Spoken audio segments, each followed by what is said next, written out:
In the name of Allah, the beneficent, the merciful, I bear witness that there is no God but Allah. Muhammad is his messenger. And the Honorable Minister Louis Farrakhan is our divine reminder and warner that's in our midst. Thank you for tuning in to another episode of the Jock Brothers Presents Let Us Make Man. This is a podcast of brothers that desires nothing more than to show you what a positive, spiritual, striving man of God should be, for we all are businessmen. We all are family men who love our children, and we all work hard in our communities to make it a decent and safe place to live. When putting this podcast together, we decided to govern our actions by 3 rules. 1 was to put God first in all that we do. 2, to present content to podcasts that can make you a better you. And 3, to showcase brotherhood and unity amongst men that you can be proud of. My name is Brother Abdul Kawi Muhammad. I am a brother. I'm going to be your host and moderator for the night. I'm the brother that's very interested in motivations and inspirations, the root of things. And so my questions will be governed by those motivations. Let me introduce you to the other co-host of Jock Brothers. First co-host is my brother that hails from Orlando, Florida. I mean, brother right here, love his family, big time businessman. Growing businessman in Atlanta, my brother. Come on, brother Jack. What, you want some more? Give me more. Electronic engineer. Give me more. Come on, brother. My brother Jackie Muhammad. Yes, sir. Yes, sir. Jock Nation. Once again, this home. Here we are. In the name of Allah, the beneficent, the merciful. I bear witness there is no God but Allah, and Muhammad is this message. Look, Jock Nation, we have a wonderful show for you tonight. Geared towards everyone who want to do better. Definitely, if you want to be a family man, you're going to need some of this, what we're talking about tonight. Definitely, if you're going to be a father, you're going to need some of this, what we're talking about tonight. And if you're a head of a household, you definitely want to tune in and listen good and take notes so we can get to it. All right, thank you, Brother Kawi.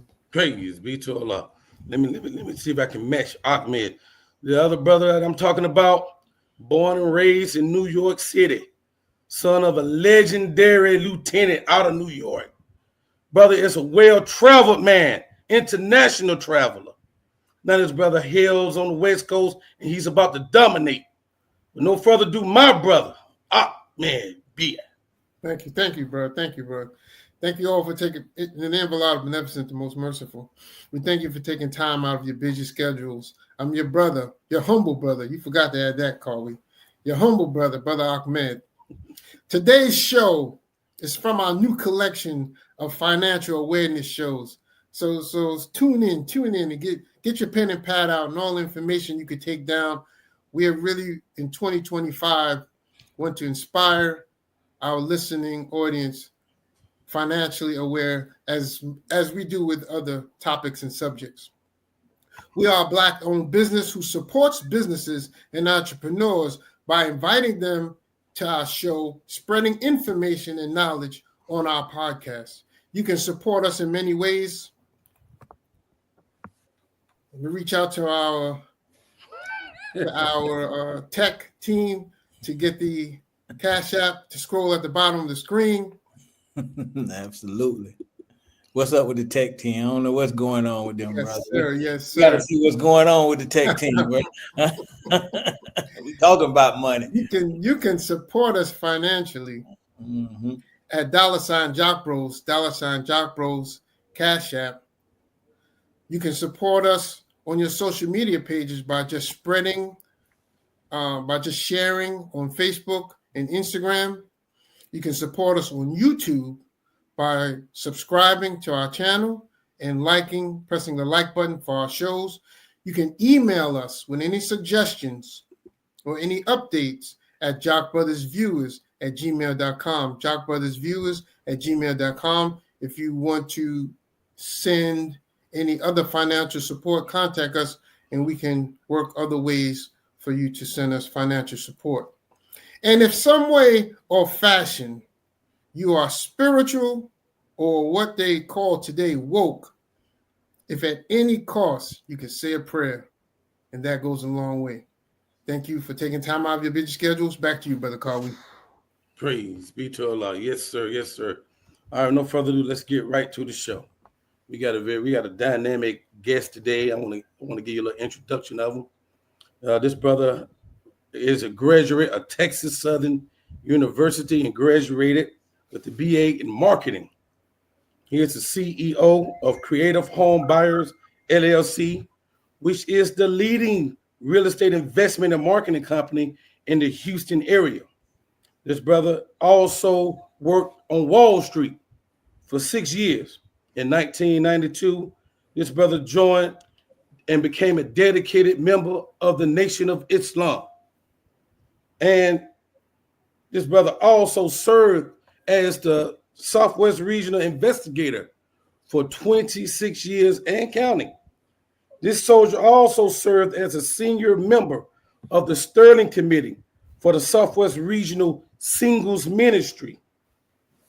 The brother had a podcast of his own, which he co-hosts with Sister Brandy, a brother named Rodney Assad, and our frequent visitor, Brother Keon, that works directly with the Honorable Minister Louis Farrakhan. This brother is now, we can add author to the list. Brother is an author of 2 books, but I think his most proudest accomplishments is that he is a father of 4 beautiful young ladies. With no further ado, and with a Jock Brothers round of applause, our brother, Daryl Muhammad.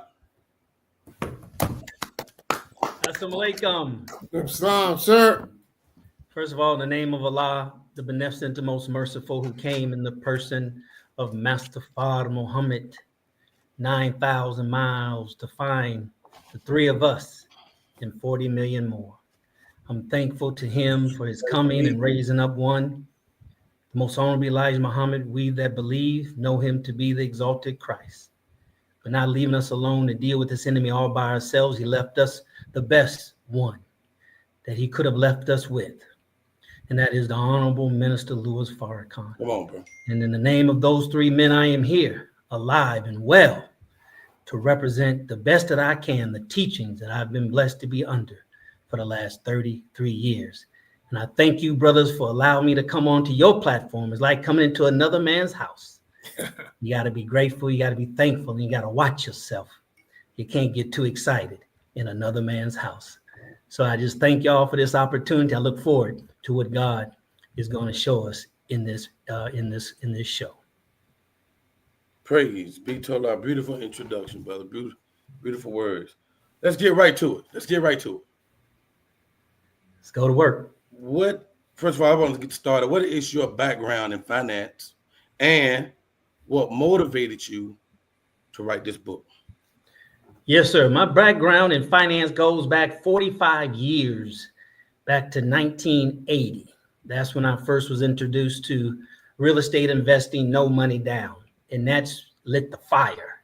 That was the genesis of this 45-year journey.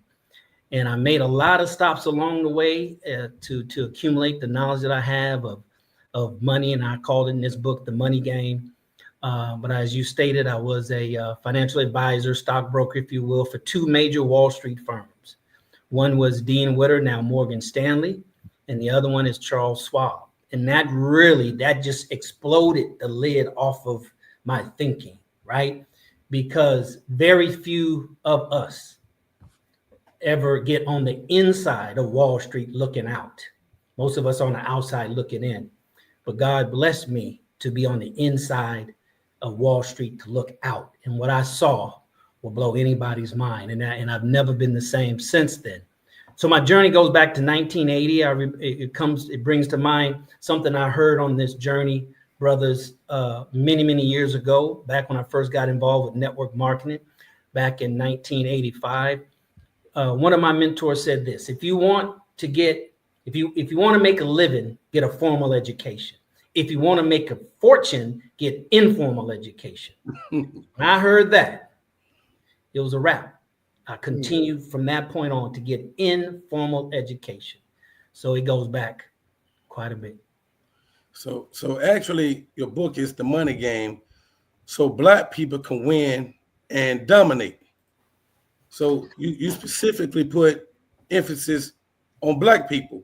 Why would you go that route? Because I'm black. Right. And one of the things that we have to learn how to do is we have to learn how to look at things with our best interest in mind. That's right. Right. And who's in most need of understanding and having the idea of the money game. Come on. To win and dominate, other than those that are furthest away from winning and dominate as a people.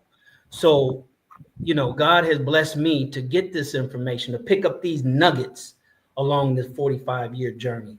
And he didn't allow me to pick them up just for me and my family, because then I'll be like many of us, right? I'm good, my family blow up, but then what about our suffering people? So it's out of self-interest. And then, in the nation, we're taught you want for your brother and your sister what you want for yourself. So it's to do my best to live the teachings of the most honorable Elijah Muhammad. And he didn't allow me to get that specific, unique knowledge and then attract me to the nation just so I can come here and blow up while my brother that's right. Have a desire to do the same. He gave it to me to give. Right. I just want you to know, you just set up questions to get the blood boiling. Yes, sir. Yes, sir. Now, yes. I know you worked on Wall Street 6 years. I know that, and that's a different mindset. I know that mindset in Wall Street is high energy, positive type of mindset. That's not necessarily the mindset I would see where I'm from, the schools I went to. Can you kind of like give us like an example of what the mindset you was introduced to on a daily basis working on Wall Street? Absolutely. I remember one time I was in my office, and I was at Dean Witter, and we have access. You just put in names or social security number, and you pull up anybody in their database. And I don't know if y'all remember, but back in the day, there was a huge company that went bust due to fraudulent accounting practices. It was called Enron, right there in Houston, Texas, right? So, and we're talking as brokers and buzzing around and, oh, yeah, he got money over here. So one of the guys over there had money with Dean Witters. I pulled it up and that's when I saw for the first time several $1 million in an account. So, being that I was into network marketing and developing your mind and personal development, right? I knew that, our mental programming around money is what defeats us. So I asked Allah, I said, why these people got all these millions of dollars, right? And they still going to work. And I said, shoot, if I shoot 2 million, I'm out. That's right. So I asked Allah that, and not being, we've been, he's evil and he's stealing, and because that's not what I want to do. So that kind of mindset can't benefit me. I need to find out why, and that the answer to the why be something that I can implement, right? Based on my moral compass. So when I looked at it, Brother Kawi, I said, I wonder why. And then it hit me, Brother Ahmed. It hit me. I said, you know why? Because these people have their ears to the street. These people are not employees like typical employees. Right? They have their thumb on the oil market. They have their thumb on the stock market. They have their thumb on private companies, and they're watching and studying these type of things. So they know what the real story is about the economy. They know what the real story is about the debt of America. They know what the real story is about Social Security and Medicaid and Medicare. So I'm saying, okay. They're accumulating more and more money, not because they're greedy, because I realize at some point in time, how many Rolls Royces can you buy? So at some point in time, it's all irrelevant. They're all equal at that point, right? How many private jets can you fly on, right? You just get a bigger and bigger one. So it dawned on me, brothers. I said, I know what it is. Because their ear is to the street, because they know what the real deal is, not what they telling the masses of the people.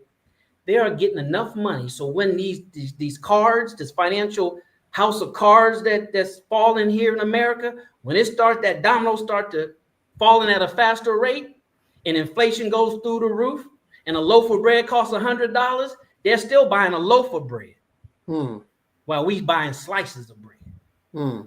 So they wanted to make sure they had enough money. So the very worst case scenario, they wouldn't starve. See, that's thinking about your children's and your children's children, because they got enough in their lifetime. So it's not in their lifetime. So I said, okay, that's why they're still going after this money with such. And then, a man is part of our nature, right? To accomplish and conquer and things of that nature. And then the other thing I realized is that money is just a way of keeping score. Mm.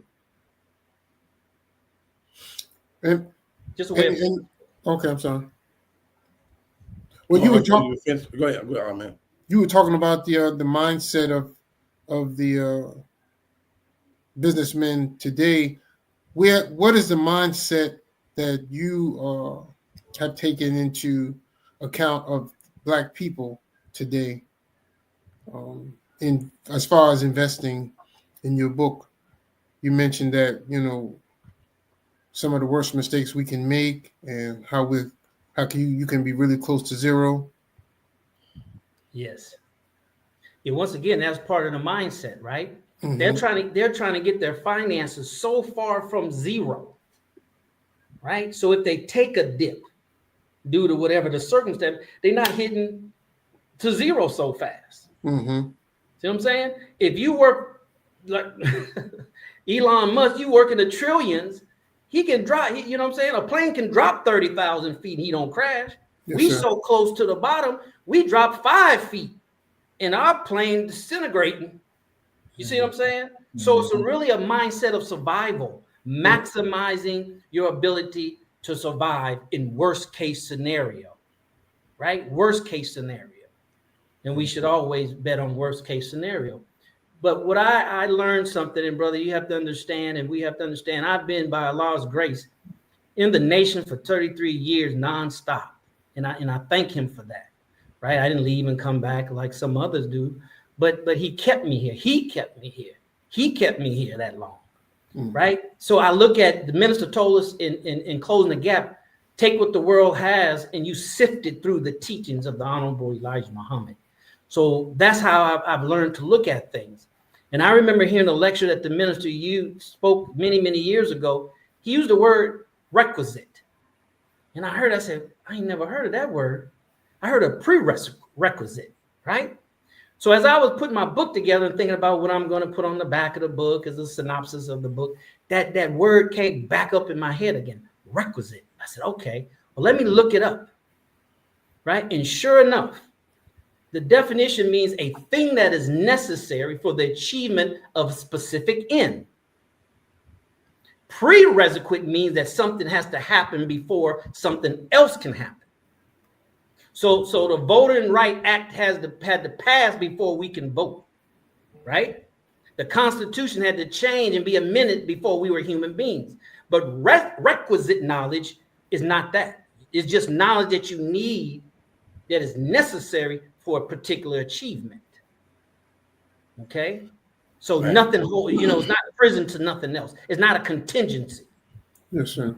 So what I've learned is that as we are taught in the nation, and I'm sure that's why the minister used the word requisite. We need knowledge before the knowledge that the world gets. We need the knowledge before the knowledge that the general public gets. Why? Because of our unique sojourner here in America. That's right. Come on. And I put in the back of the book that prerequisite, or that requisite knowledge is what we call the knowledge of self. See, with the knowledge of self, you know what's in your best interest. And I put that in the back of my book, right? You wouldn't need somebody to tell you what's in your best interest. We would know what's in our best interest, and we'll end up telling them what's in our best interest. But we have to have requisite knowledge. We have to have the knowledge of self. So my book is designed with that in mind.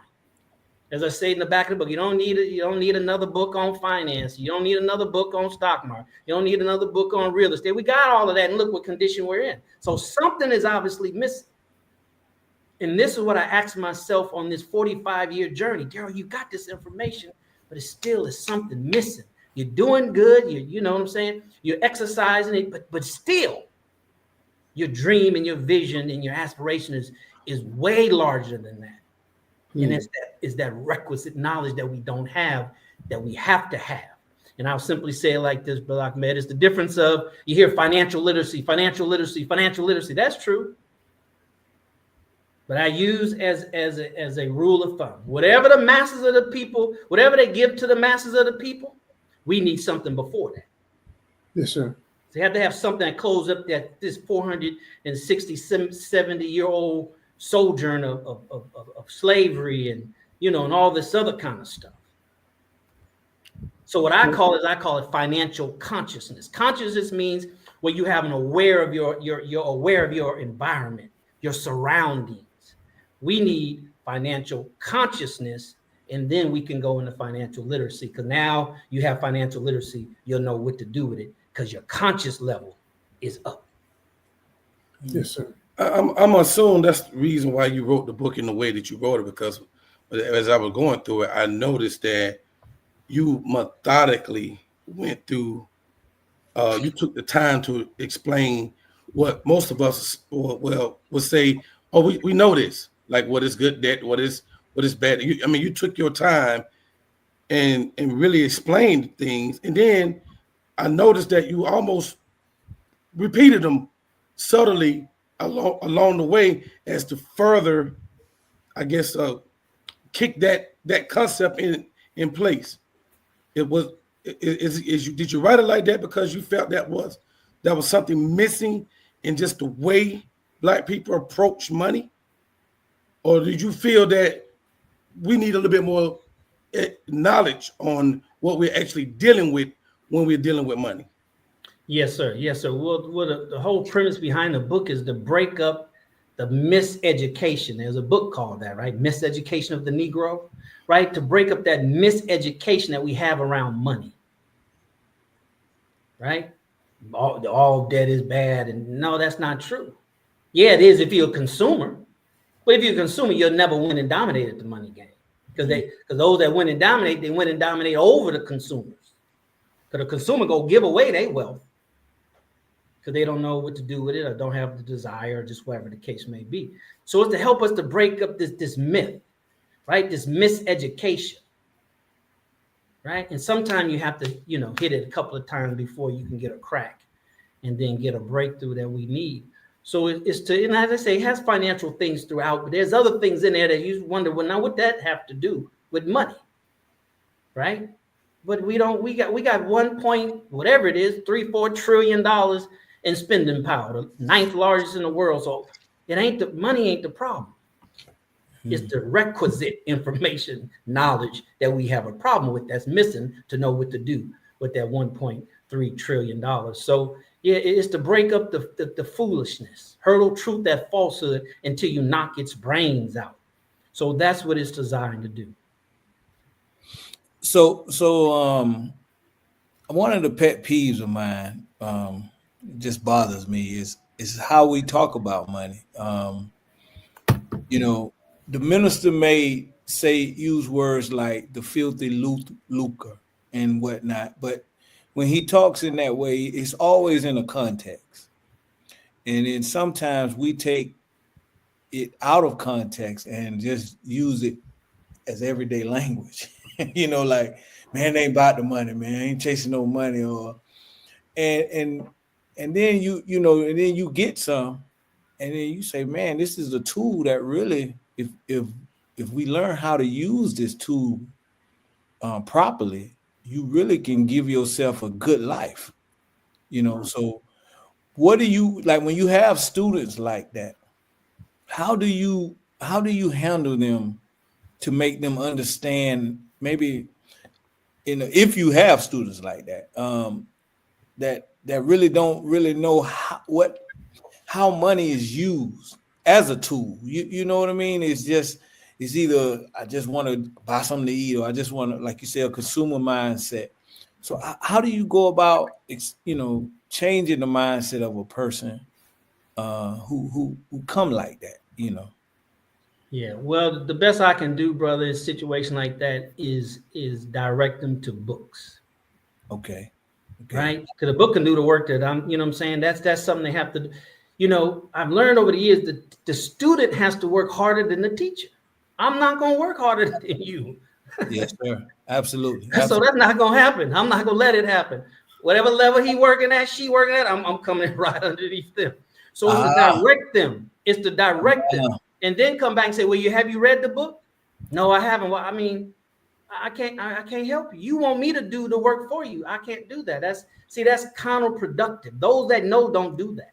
That's why it's for those that want it. Those that want it, get it. And those that don't want it bad enough, don't get it. And some people just don't want it bad enough. It's not for everybody. It's only for the few. It's only for the few. And we have to qualify ourselves along the way, as the Supreme Wisdom says. Qualify ourselves for the posts that await us. So, it's to see. It's to see if they really want it. Because I used to say this, Brother Jack. I said, if I was at, standing in front of the auditorium, if I asked everybody on the room, who want to be rich? Who want to be rich and have a mansion? Everybody raise their hand.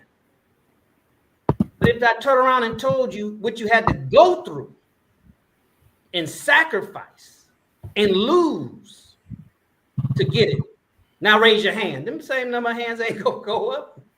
Very few hands gonna go up. See, so that's the side that people don't know, that they don't tell you. That you have to know it. You have to tell the people. What good medical school not gonna tell you what you got to go through to become a doctor? Law school don't tell you how hard it is to become a lawyer and what you're gonna have to do and the sacrifice you're gonna have to make to become a lawyer.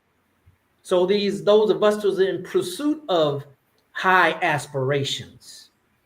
When I say high, to win and dominate, that's beyond yourself. The Bible says a righteous man leaves an inheritance for his children's children. That's your grandchildren. So that means you got to have enough, number one. You have to structure it to where your children can't waste it all. See, so it's not about getting money. That's the easy part, if you truly understand. And then those of us in the nation, brothers, the messenger told the minister, think for the whole. So we got a whole nation to build. I can't make enough money personally if I have the heart and desire to take that which Allah blessed me with and give towards building my nation. I can be a trillionaire. We need more than that to build a nation. We need more than that. So it's a person's perspective, brother, and it's their relationship. Everything is your perspective in your relationship. That has to change. That's the requisite knowledge. That has to change. If not, we'll give it to somebody and they just won't do nothing with it. Everything else will be more important. Now you also spoke in your book, to add to what you just said about those struggles, but you said there's enemies in the struggles for Black people in America to maintain money. What are some of these enemies, and how do we deal and overcome that struggle? Yeah, well, I mentioned throughout the book, I referenced the Most Honorable Elijah Muhammad, the Honorable Minister Louis Farrakhan. The Most Honorable Elijah Muhammad, the Honorable Minister Louis Farrakhan teaches us that everything has a natural enemy, right? And I said, even the Black man of America, and we'll talk about that later. That's what I put in the book. But the enemy to the money game, to win and dominate. See, the first title of the book is a general qualification, the money game. And like Brother Kawi said, the second one is that's to weed them out even further, Brother Jackie, right? That's to get the ones that, that's just too strong. Why you say Black and win and dominate? See, that's to shake Shamor off of there. Yeah. You know what I'm saying? Then when you flip the back and say this book is not like 99% of other books that you read about money.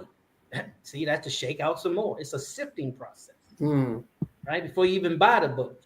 But there's enemies, bro. There's enemies to the money game. One is taxes, another one's inflation.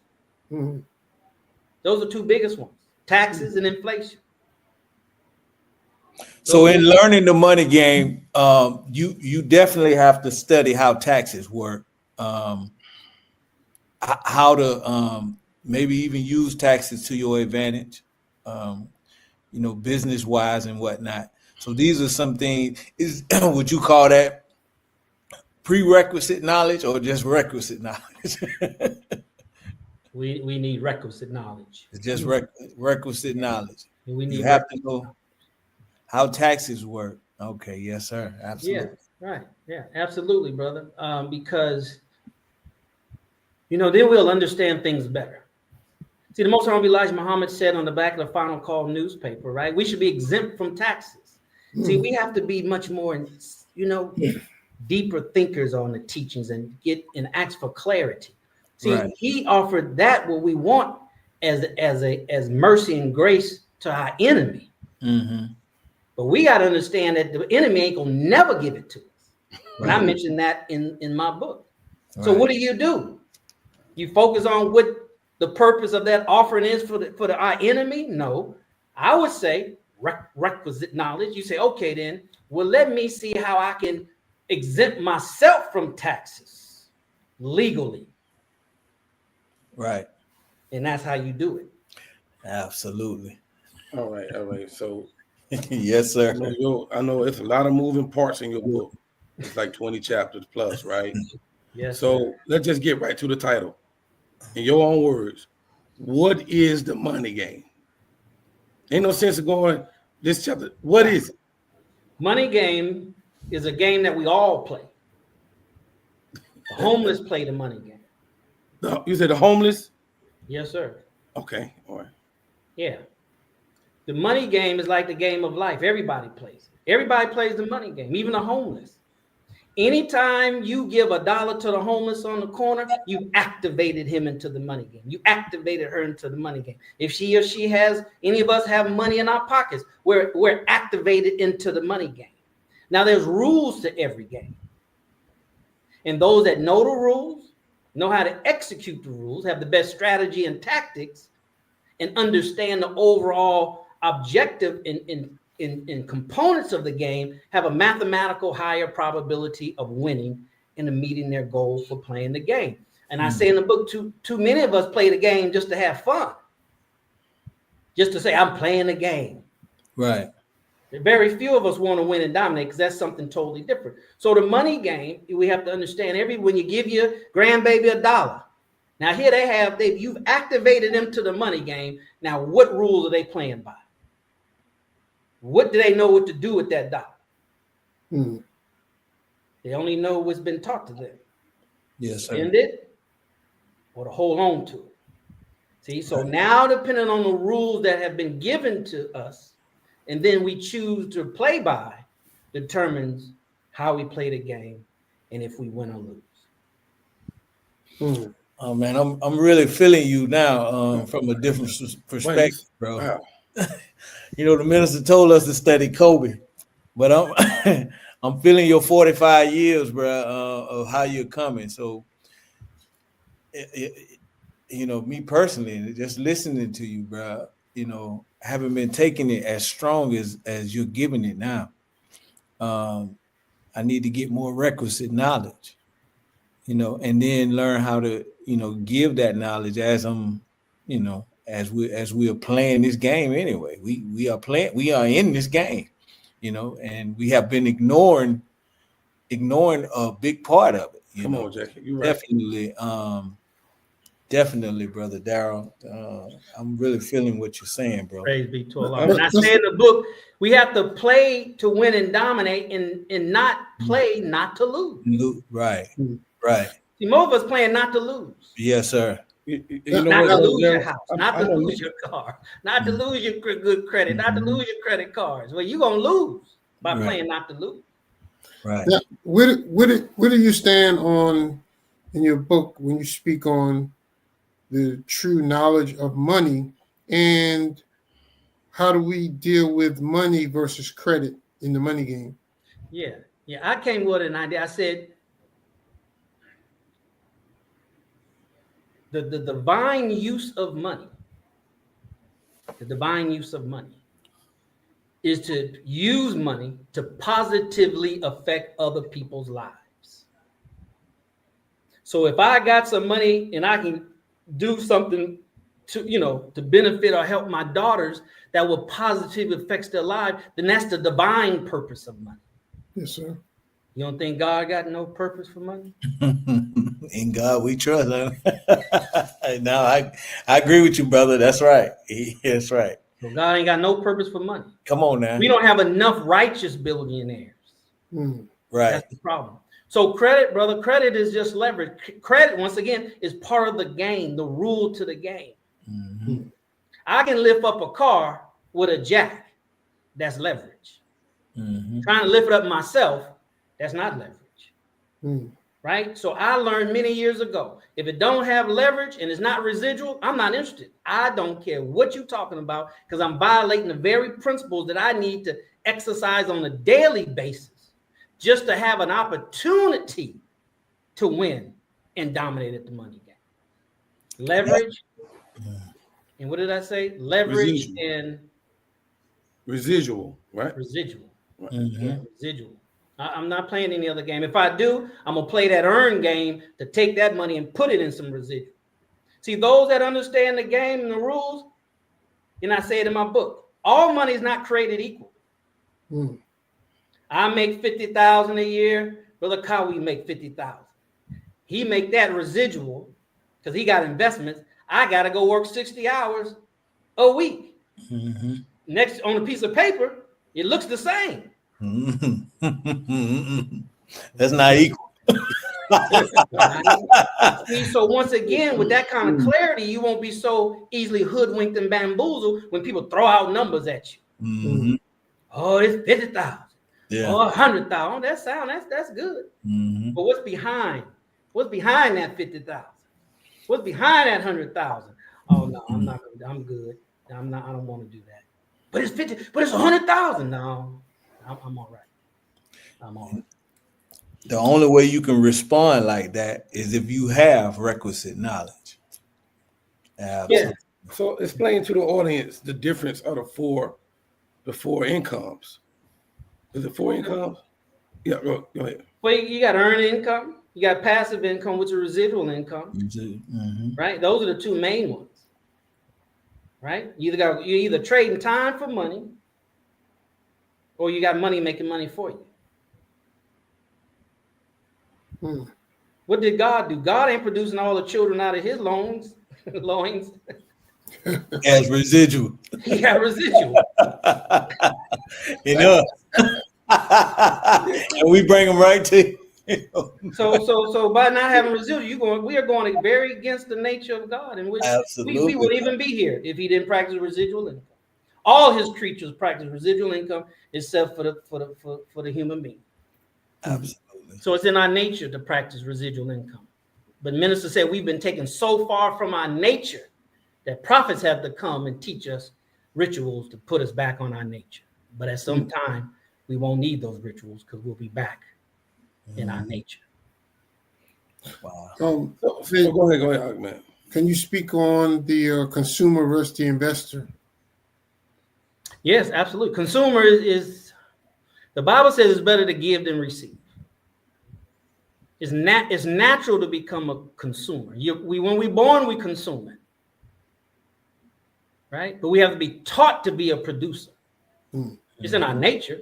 Something has to activate it, and the opportunity has to be given for that activation to work its way out, to exercise itself, right?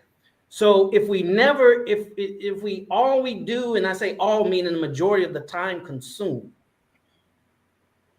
right? Then we're babies, we're immature, we're underdeveloped, right? Because we never went from consuming to now shifting it. We're not even 50-50 consumer, 50-50 producers. I mean, I don't know what the percentage is, but it's apparent. It's apparent. Like the scientists, just sit back and watch the people. And with the proper knowledge, you can read what's behind the actions of the people. You don't have to be there. You can just see it if you know what you're looking at, but you have to have the mindset to know what you're looking at. So we're over consumers. America is the #1 consumer country in the world. Nobody consumes more than us in the world, which means that we don't save. COVID proved that we don't save. Yes, sir. Right? We're not even saving for a rainy day, let alone your children's children. So Brother Darrell, you gave classes before? Yes, sir. Yes, sir. I'm in the process right now of relaunching my educational platform because it's time now, right? Right. It's time, brothers. That's why I moved to Atlanta, not to get into that, but I'm in preparation to the best of my ability for the departure of the Honorable Minister Louis Farrakhan. And I want to help some of us we got to get up. We got to get our minds up. We got to, you know what I'm saying? How we think and our actions have gotten us this far. But if there's no storms outside, there's no cloud, there's no rain, it's a perfect day. Well, that activity ain't gonna get me through a storm and rain. So I gotta get ready for that, and I want to help us, brothers. I want to help us because the world is waiting. Honorable Minister Louis Farrakhan said, when the black man rises up. That's in general. But specifically when us, the FOI, rise up and take our rightful place. Why don't you want to be a multimillionaire? Right. Why don't you want to have enough to influence people with your money and power? Why don't you? Right. We got a nation to build. Mm-hmm. We got farmland to buy. We got equipment to buy. That's right. When I was a stockbroker, Brother Ahmed, they have something called charitable remainder trust. These white folks have trust investment structures that they put assets in, so when they die, they go to a charity. Mm-hmm. So when I saw that, I said, oh, well, shoot, I want to do that for the nation. Mm-hmm. Go buy 10 acres of land. You use it to get all the benefits, Brother Jackie, while you're living. And when you're dead, it'll go straight. Then that'll be a tax write-off from your estate tax. Yeah, see, we just around here getting this money, man. Getting money is the easy part. They say it's not how much you make, it's how much you keep. Yes, sir. But if we just make it. Those who know better, like, man, go sell them people something. They don't understand. They just getting it not to know what to do with it. You know. Right. So that's consumer and producer. See, how you wouldn't have anything to consume if it wasn't for the producers. Right. Wouldn't have anything to consume if it wasn't for the producers. So Brother Darrell, so yes. when you get your students, like what are some of the, I guess, the toughest barriers you had to break through with your students when you first got them? Well, it's to submit, to obey, because our relationship is real bad. I mean, you can't be dead and have proper relationship with the universe, with people. Right. And when I say it like this. See, I've been blessed and I've been fortunate. That's why I feel obligated beyond just me. Right? It's because some of our brothers, we've never went through the educational process that I've went through to make it to where I can avail myself to things. I taught myself how to be a real estate investor. I've never had a coach. I never had a teacher. I bought courses. I took 6 cassette tapes and a book and taught myself wholesaling. I got to remind myself, everybody can't do that. Like I told you before the show started, Brother Jackie, I'm in Houston. I did a wholesale deal in Macon, Georgia from scratch. Mm-hmm. No money, no nothing. I ain't know no investors. I don't know nothing. How do you do that? That's not technique and strategy. That's requisite knowledge. Right. That's outthinking the obstacles that are between me and that property and getting paid. So it's having a producer's mindset. It's having a God mindset. Mm-hmm. You gotta believe that you're intelligent. I used to say to myself, if I'm not stupid, meaning I don't have the mental capacity to comprehend, then I can learn it. It might take me 1,000 times, but I got the mental capacity to learn it. Now, if I got screws missing in my head, then I mean, what can you do with that, right? Mm-hmm. A person is just incapable of comprehension. So the biggest obstacle, brother, is that see, we need to understand that you have to let go. That's why I say in my book, 90% of what you know about money is all wrong. Throw it out the window, and whatever that's right, don't worry about that. Everything you gain will replace it. See, but if you have a wrong understanding of money, if you live in a scarcity mentality, you're afraid to give up. You're afraid to let go. You're afraid to take a risk. You're afraid to sacrifice. Well, but that's not going to work. That's not going to work. See, I understand that not drinking, not smoking, not running the street, not gambling, that's not going to make you rich. That's going to make you healthy so you can live long enough to figure it out. But that ain't going to make you rich. Mm. Because you got folks that do all them things and get rich. Mm-hmm. So those things that have nothing to do with getting rich. Mm-hmm. It's understanding. You have to understand. I call it a 30,000 foot view. You got to be high enough to look down, and that's a mental game. That don't mean you get in the airplane and get up in the airplane, look out the window. And I'm not saying no, and I'm not talking about literally. Your mind can take you anywhere you want to go from sitting right there in your seat. You got to free your mind. We have to free our minds. And we got to be willing to make sacrifices. We have to be willing to be made anew. Right? I learned many, many years ago, who do I have to become to get what I want? Not what do I have to know. Who do I have to become to get what I want? Mm-hmm. And that's the part that most people don't want to do, Brother Kwawi. We want to get the most we can with the little amount of change. You can't, you can't go out to eat and you got to cut off your cell phone. Be like, see, back to that question again, Brother Jackie, right? If I told you all the things you had to do to even have a chance, still ain't no guarantee, to have a chance to reach in the level that you say you want to reach financially. Nah, I ain't about to do all that, man. I'm going to tell my wife we can't go out to dinner for 6 months. I'm going to tell my children to, okay, it just is what it is. That's enough. And I jokingly say this and I'll end. You don't want your million? I'll take it. Because it's out there. That's what I'm saying. And that's why some people have so much money, because he got some of our money that we don't want. Right.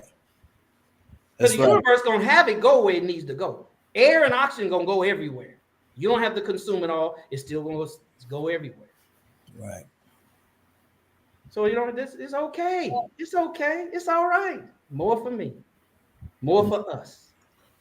On your path on creating this book, with all the different levels of knowledge that you've obtained, at what point in your process did you reach that aha moment? Like, I got it. Man, that's a good question. I had that in my mind, man. Good question. Say it again. Out of all the different levels of education and knowledge that you received, and I'd like to even start back in 85, because when you said you got in network marketing in 85, I was thinking, man, what was my mindset in 85? But you've dealt on so many levels of education, and like you said in your book, investing in yourself. At what point in that journey did you reach that moment where, hey, I got it, I understand the game? You never. Minister Farrakhan said, when you think you've reached the level of knowledge, right? You think you know enough. That's when you don't know. He said it in so many words, right? And I remember one of my mentors says, right? The more you know, the more you realize what you don't know. What you don't know. Mm-hmm. See? So it's these antidotes, brother. These antidotes. See, remember, our mind's been messed up. See, we looking for this long, drawn out answer, this long, drawn out process. No, it's the opposite. Not one. I get epiphanies all the time. Yes, sir.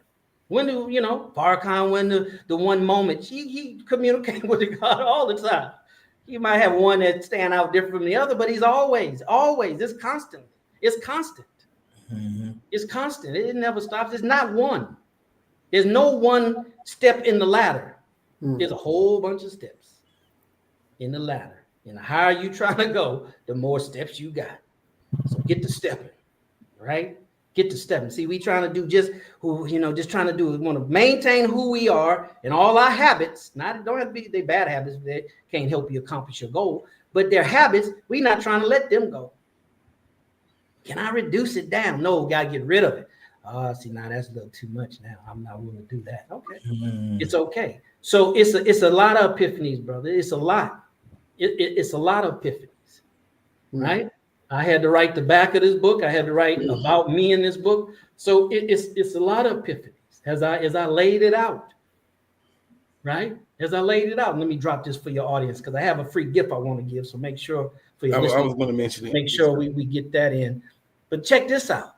I've been a student for a long time. I learned about information marketing. They used to call it back then, online marketing in 2009. right? 2009. So this book right here, and I tell people, I say, I didn't write this book. I didn't write this book. You never? No, I didn't write it. I didn't sit down and write this book. I'm not an author. I'm an entrepreneur, a marketer. I'm not an author. I was never good in English. I wasn't no good essay writing. See, authors that write, they have that kind of background, right? But I'm a marketer. So if I got it, like my bio said, I had 154 episodes of my YouTube show back in the day. That was marketing. I'm not into movies and videos producing. No, that was marketing. So I didn't write this book. This book wouldn't even exist if I had to write it. You ready for it, Brother Jackie? Here it is. This book, Brother Ahmed, came from videos that I did. Videos that I did. Got it transcribed, got it edited, and this is what you see. Praise be to Allah. See, it's about consciousness. Right. It's about awareness, because back in 2009, I learned about, right, information marketing. That's all it is information. That's all this is, the information. I got more books, more of videos. I can just keep on producing. Now, you said 2 books. This is only 1 book I have, Brother Kawi. The other book I'm coming out is 19 Secrets. And guess how I'm doing that one, Brother Ahmed? Yes, sir. Same. Am I going to write that one? No, sir. You're just going to transcribe and put it together. Yes, sir. But hold on. We're in the nation. Much of what we read in How to Eat to Live, it messed to the black man was what? Transcribe and put together. Articles. Yeah, articles from the Pittsburgh Courier to, yes, sir. So you just got to be smart enough to copy. That's right. And copy the right people. So you don't have to think about it if you just copy Farrakhan. Copy the Most Honorable Elijah Muhammad.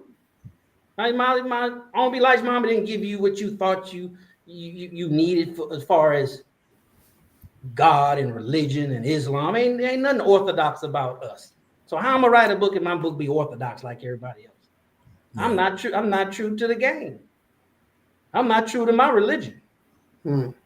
I got to do just like the messenger. Chapter 1, who is that mystery God? He hit you over the head real quick. First 2 chapters. You can get past that. He done loosened up. He done made some room. Yes, sir. Back to what's the obstacles. You got to make room, Brother Kawi. You got to get rid of that junk. So my training is more boot camp style. It's boot camp style, Brother Ahmed. That's why I said, no, brother, no. Absolutely not. Because you don't go to university, you go to registrar's office, start asking, can you change the time of the class? And whatever, you just don't enroll there. Right. Well, you just don't worry about it. Just go, maybe the community college down the street can fit your exact schedule. But they're not about to do all that for you. You don't want it bad enough. You ain't really sacrifice your schedule or whatever the case may be. See, we just think because we paid our money. That's the price for admission. Yes, sir. Beautiful. Well, this is the part what of you're the paying for, brothers, in 45 years. See, those that understand, Brother Jackie, that got the consciousness.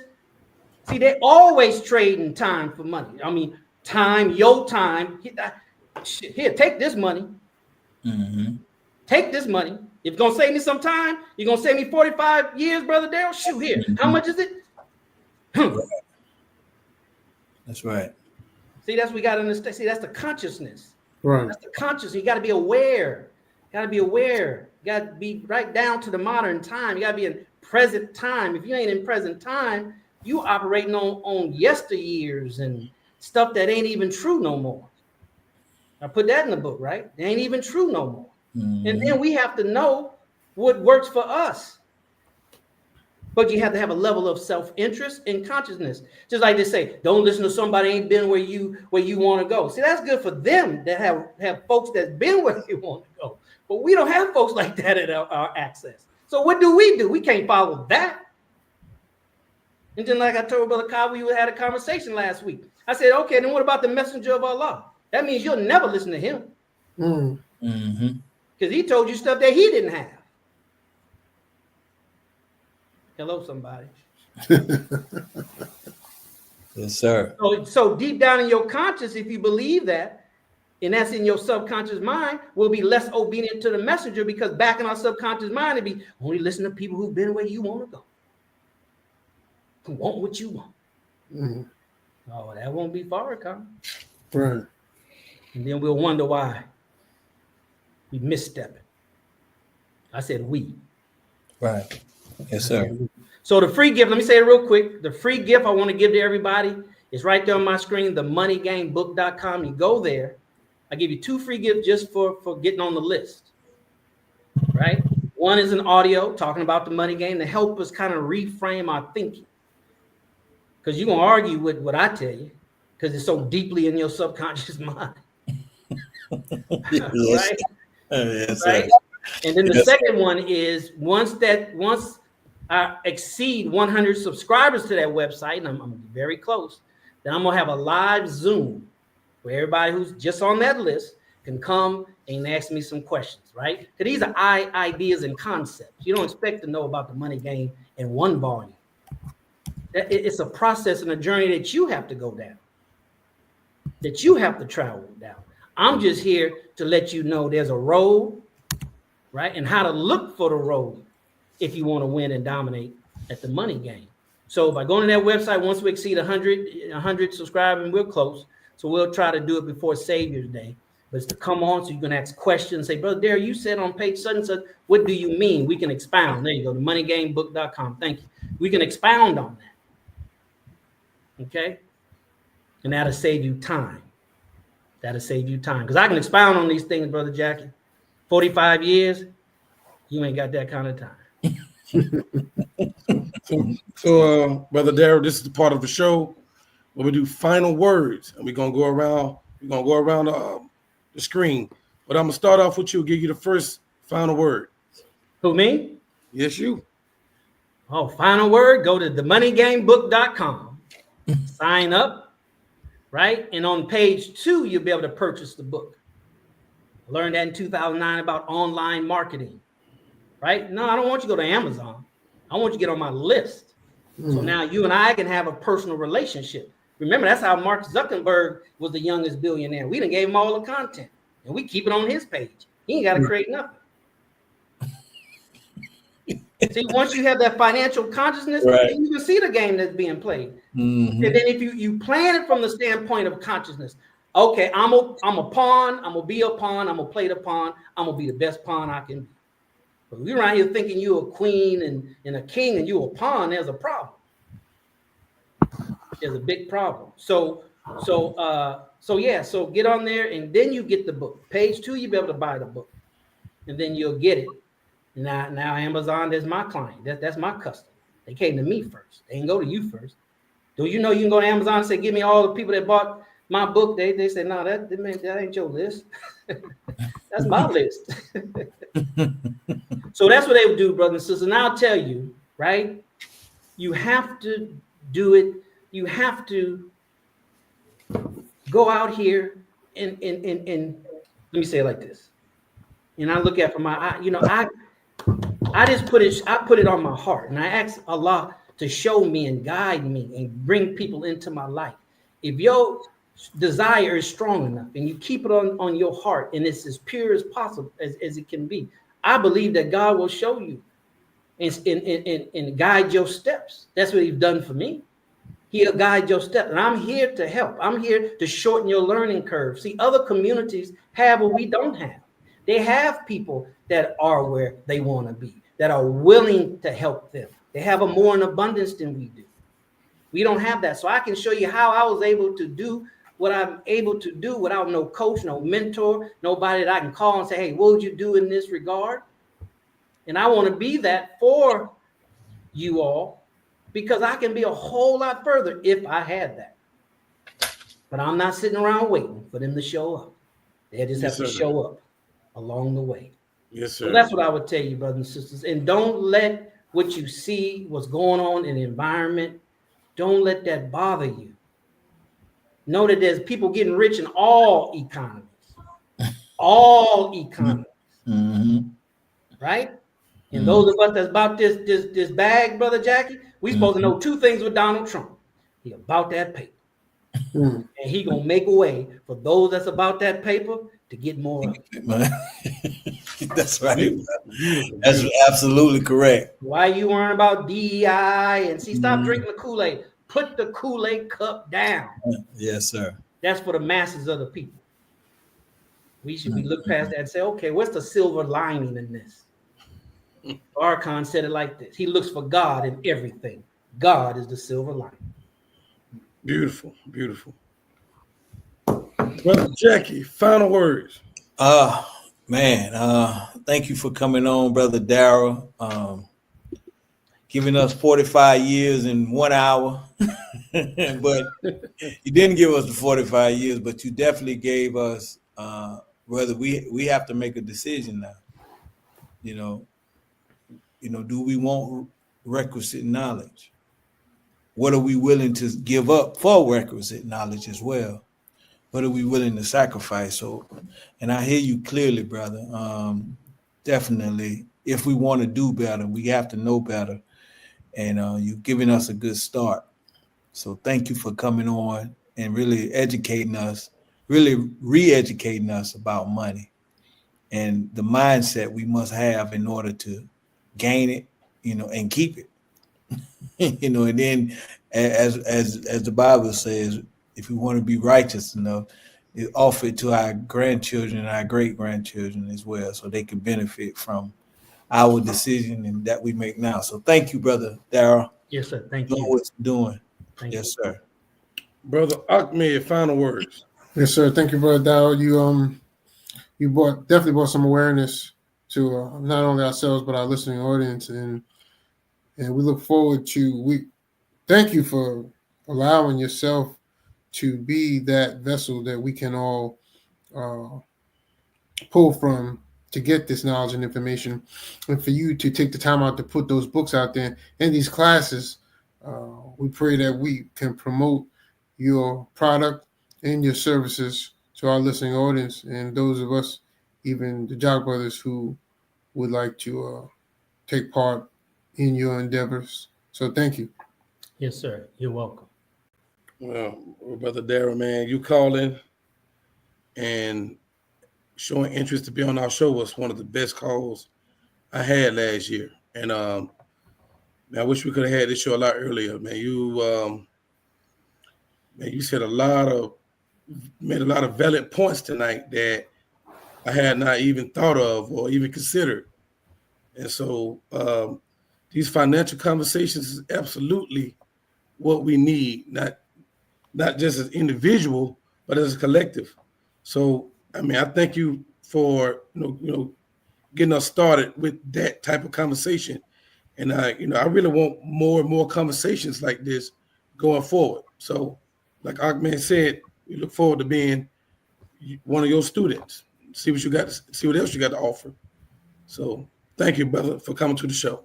Yeah, thank you for having me, and I look forward to coming back again anytime you all invite me, because this is a conversation that's 400 years long overdue. So how much can you talk about it when you're 400 years behind in the conversation? Absolutely. Absolutely.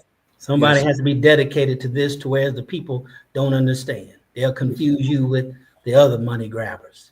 But it's what you do with the money, right? And I didn't get into chance to talk about voting, right? What do you do with this money, right? There's a section there called vote, get people in office, but money dictates the policies. It's the difference between playing checkers and chess.